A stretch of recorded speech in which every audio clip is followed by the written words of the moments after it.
Now, let's take a look at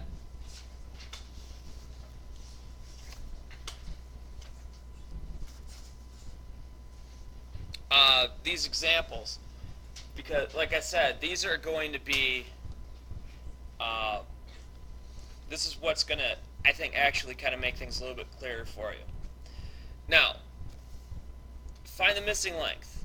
All right, there's going to be two cases. Basically, you're either going to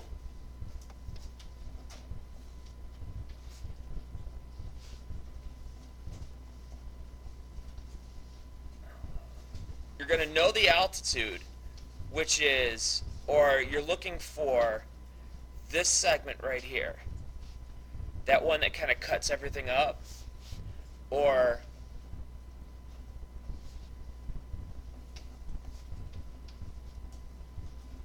you're going to deal with the legs. And they're all, both of these,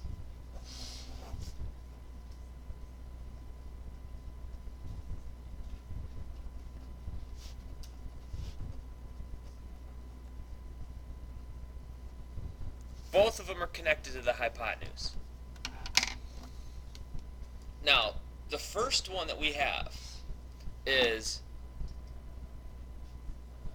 you have your altitude. So x is the altitude, and that tells us that we're going to go x squared. And that's going to be equal to this part right here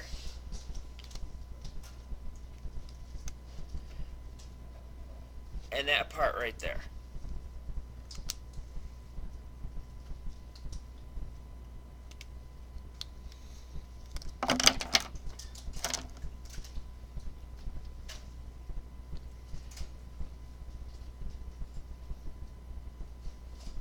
So I know it's going to be 36 times the other part.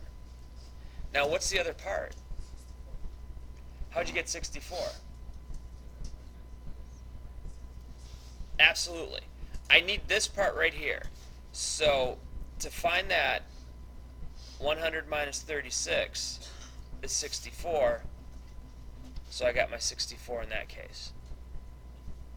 So I used the total length minus this chunk right here, and I got that answer.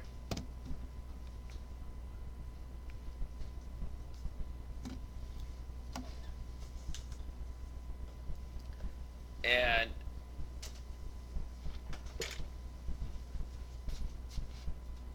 then it becomes a calculator problem. 36 times 64. You get x squared is equal to the square root of 2304. And it says leave it in simplest radical form.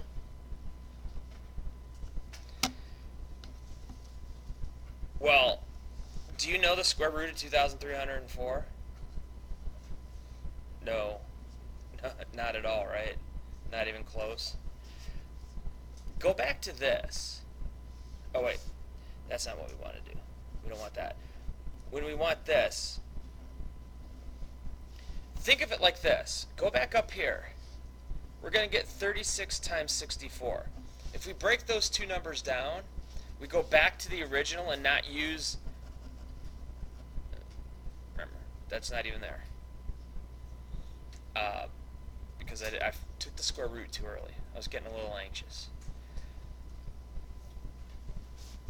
Because now I can break this down and say x is equal to the square root of 36 times the square root of 64. Well, what's the square root of 36?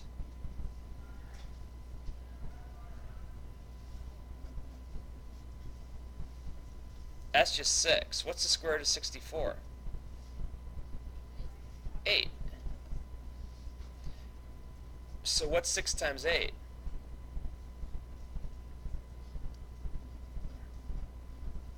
48. So x is equal to 48. Now, this is kind of a trick that says, all right, don't be so fast to multiply these numbers up here. Because if you do that, then you get to 2,304, and that's a bit of a pain to simplify inside the radical.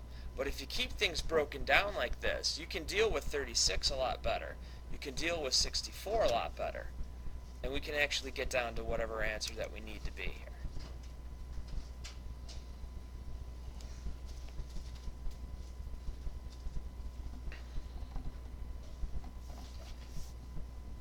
But this is how we set up the problem. If you know your altitude, it's going to be this part times this part. Altitude squared is equal to this part times that part. Which is a whole lot easier than that nonsense that I just talked to you about. I'll be honest, it is. Now, the second part, we got a leg. So now this is the leg. And what this is going to be is leg squared is equal to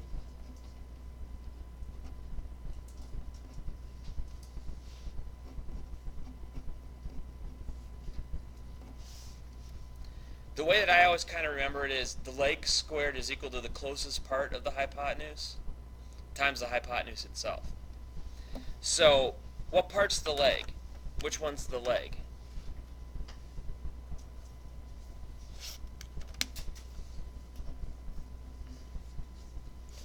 The leg is x squared. Now this guy,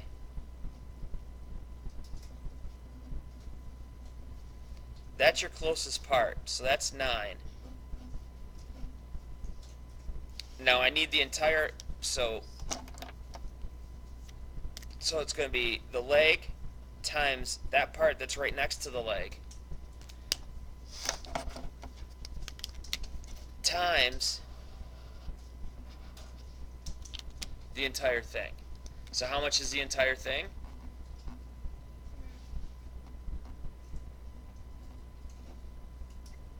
$25. So this tells me that x is going to be equal to the square root of 9 times 25. Now, I'm not going to multiply that out, but what I'm going to do is say x is equal to the square root of 9 times the square root of 25. Now, why would I just jump to that? What's special about the number 9? It's a perfect square. So what's the square root of 9? 3. What's special about 25? Yeah, it's a perfect square. What's the square root of 25? 5. So what's this equal to? 15. There's your answer. And basically, these are the two types of problems that you're going to get throughout the whole thing.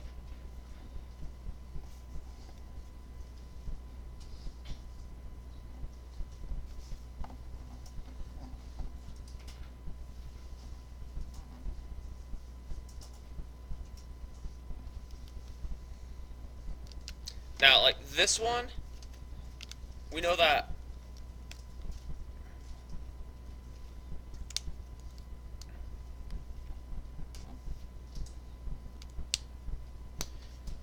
the altitude. We're given an altitude, so we're going to be in the altitude section. And that's going to be the altitude squared is equal to the 2 parts squared. Because basically we're cutting up the hypotenuse a little bit. So the whole thing's 25. What's this chunk going to be?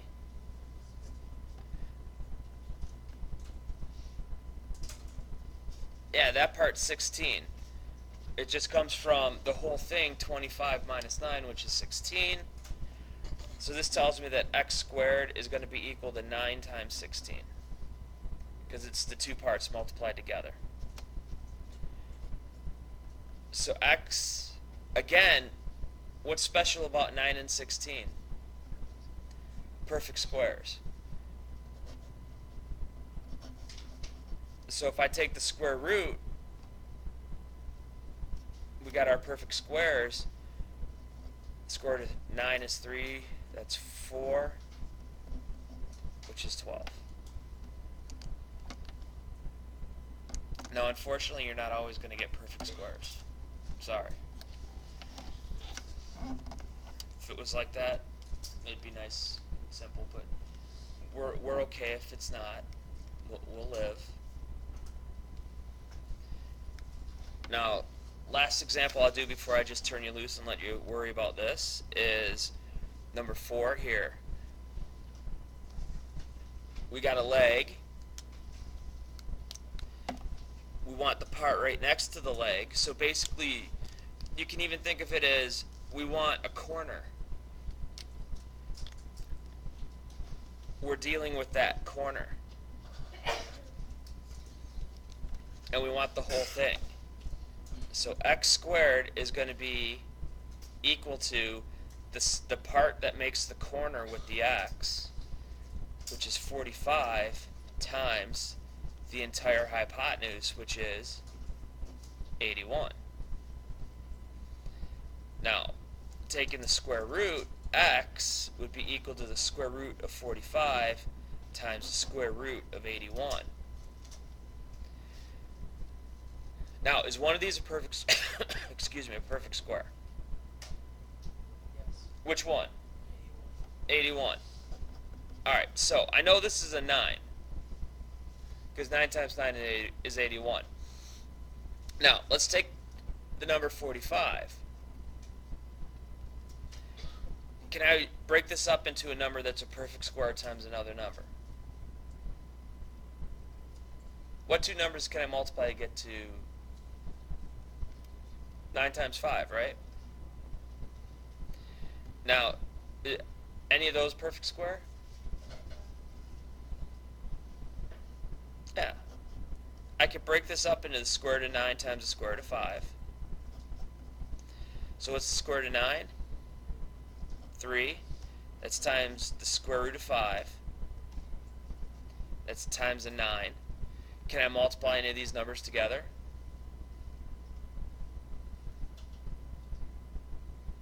Three times 9, 27, and I don't know what the square root of 5 is. Now, one thing I will tell you, this is just kind of something that I do. This little thing right here, this isn't anything outside of sometimes when I'm doing square roots and I know there's going to be a number to the right, I don't want to do something like this, because then if I walk away from it and then come back, I don't know if the 9 is inside the square root or outside the square root or anything like that. So what I like to do is I like to just put a little mark at the end of it that kind of shows the end of the square root, and everything past that mark is going to be something new. And I didn't do it here because I knew I had 2 square roots, but I did it here because I knew I was going to multiply it by 9, and I wanted to kind of make sure that I knew that I ended the square root. So if you see that, that's just something that I do. I don't do it all the time, but I do it. And I wanted to make sure that you know that it's not something that you have to do, but it's something that I do that just kind of helps me. Because when I was learning math, I had problems keeping numbers outside of square roots and things like that. As you can tell, I'm not the neatest writer on the planet. I'm just not. But I had to figure out ways to still do well, but kind of defeat the fact that I can't write well. So I came up with these little tricks to help me, and one of them was like that. Alright, so these 4 examples are going to help you because basically these are every single type of problem that you're going to have. You either know the altitude, the line that connects that divides the hypotenuse into 2 parts, or you know the leg. But the hypotenuse is always divided into 2 parts, and we got to take that into account with each one. Each one is always about the 2 parts. And yeah, even here on the back, they're the same thing. Like this, I know that is going to be this part times that times that. The trick is using your algebra skills to find that. And I'm going to let you try that. And we'll go over that.